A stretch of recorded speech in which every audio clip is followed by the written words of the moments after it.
Hello friends, welcome to my channel. ગઈકાલના વિડીયોમાં આપણે નાઇટ સૂટનું કટિંગ કેમ થાય તે જોયું હતું. આજે આપણે નાઇટ સૂટની સિલાઈ કેમ થાય તે જોશું. તેના માટે મેં અહીંયા ટોપનો આગળનો ભાગ લઈ લીધો છે. તેમાં આપણે ડિઝાઇન માટે જે કટ કર્યો હતો તેમાં આપણે હવે પટ્ટી લગાવી લઈશું. તેના માટે પહોળાઈમાં મેં 3 થી 3.5 ઇંચની પટ્ટી કાપી છે અને લંબાઈમાં 19 ઇંચની. આ ટોપમાં જે કટ લગાવેલો હતો તેમાં જ આપણે બંને સાઈડ આ રીતે 2 કટ લગાવી દઈશું. પછી આપણે તેને આ રીતે ખોલીએ તો આપણો એમ આકારનો કટ તૈયાર છે. હવે આ રીતે આપણે અહીંયા પટ્ટીને લગાવી લઈશું. આ રીતે આપણે પટ્ટીને માપી લઈએ.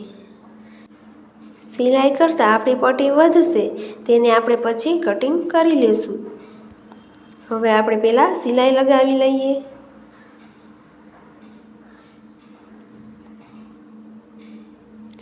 હવે આપણે જે શેપ આપ્યો છે તેને આ રીતે કાપડને સીધું કરીને જ પટ્ટી લગાવશું.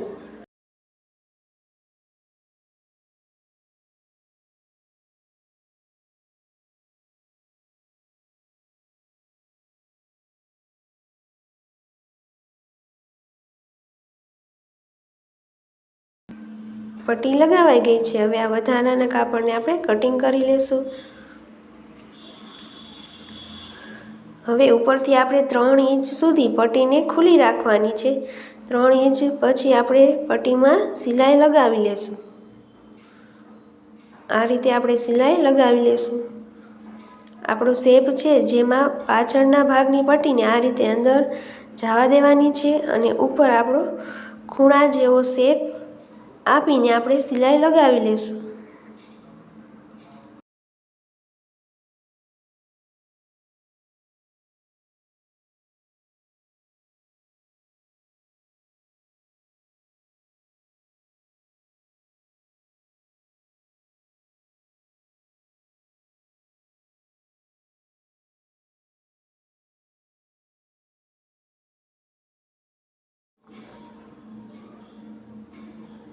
આ રીતે આપણે ખુલ્લું રાખીને હવે અહીંયા આપણે 2 સિલાઈ લગાવી લઈશું થોડી દૂર.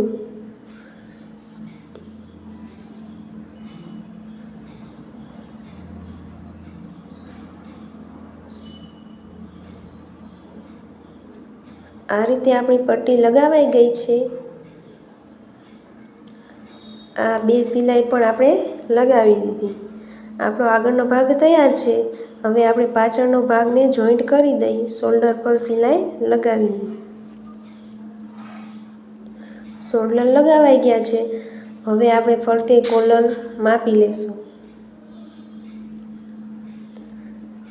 આ રીતે આપણે કોલરને માપી લઈશું. પહેલાં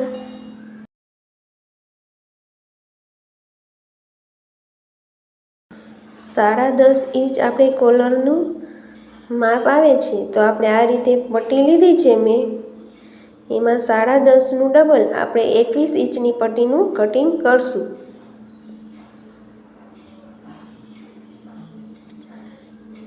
હવે આપણે આ કાપડમાં પણ પટ્ટીને માપી લેશું.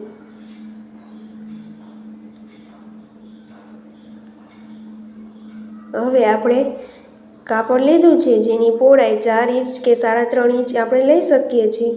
પટ્ટીની લંબાઈ જેટલું આપણે કાપડ લીધું છે. આ પટ્ટીને આપણે આ રીતે રાખીને સિંગલ ઓટી લઈશું. આપણી પટ્ટી ઓટાઈ ગઈ છે. હવે તેને આ રીતે ફોલ્ડ કરી લેશું.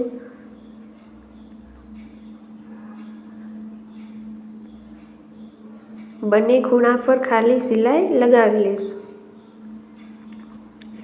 બંને તરફ સિલાઈ લગાવાઈ ગઈ છે. હવે આપણે આ વધારાના કાપડને કટિંગ કરી લઈશું. સિલાઈ જેટલું કાપડ આપણે રાખશું, વધારાનું કાપડનું જ કટિંગ કરશું. હવે આ પટ્ટીને આપણે ઉથલાવી લઈશું.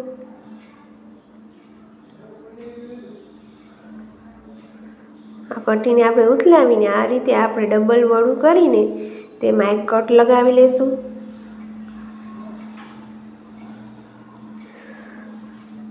આપણે ટોપમાં પણ આ રીતે કટ લગાવી લઈશું. હવે આપણે કોલર મેકવાનું સ્ટાર્ટ કરશું. તો આ રીતે આપણે કોલરને મેકવાની છે. આપણે સિલાઈ જેટલું કાપડ રાખ્યું હતું તેટલામાં જ આપણે સિલાઈ લગાવશું.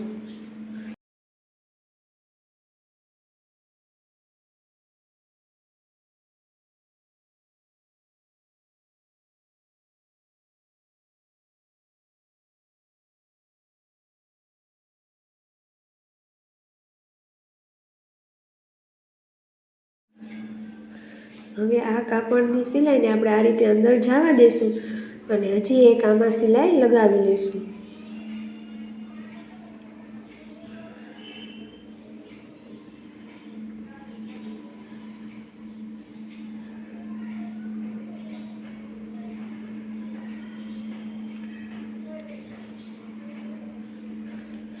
આપણી કોલર પણ તૈયાર થઈ ગઈ છે.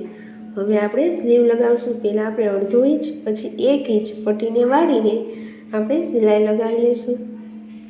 પટ્ટી વળાઈ ગઈ છે. હવે આપણે સ્લીવને મેકી દઈશું.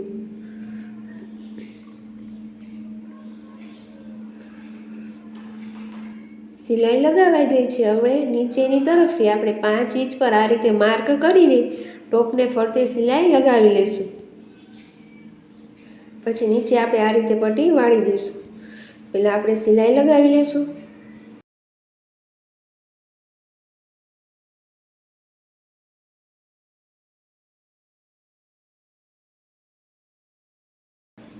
આપણે માર્ક કર્યું છે ત્યાં સુધી જ આપણે સિલાઈ લગાવશું. પછી આ રીતે આપણે પટ્ટીને નીચેથી કાપાની જેમ વાળી લઈશું.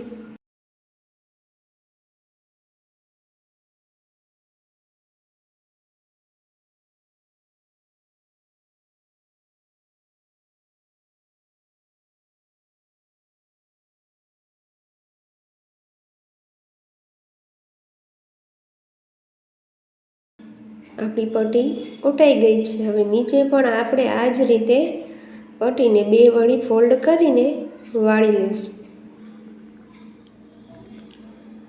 આપણું ટોપ સિવાયને એકદમ સરસ રીતે તૈયાર થઈ ગયું છે.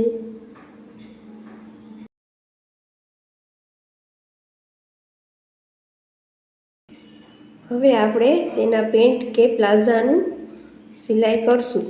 તેના માટે આપણે બંને સાઈડ આ રીતે સિલાઈ લગાવી લઈશું. આપણી સિલાઈ લગાવાઈ ગઈ છે. હવે હું આ પ્લાઝાને આ રીતે ખોલી નાખીશ.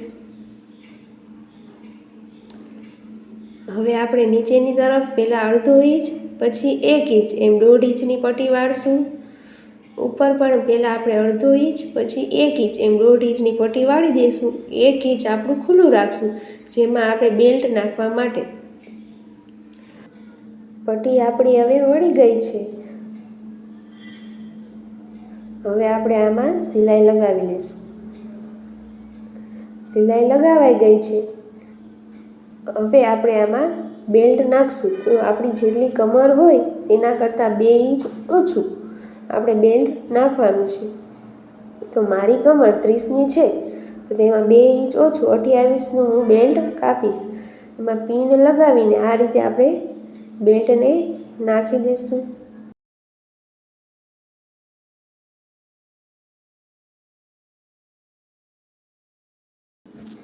બેલ્ટ આપણું નખાઈ ગયું છે. આપણું પેન્ટ પણ એકદમ તૈયાર થઈ ગયું છે.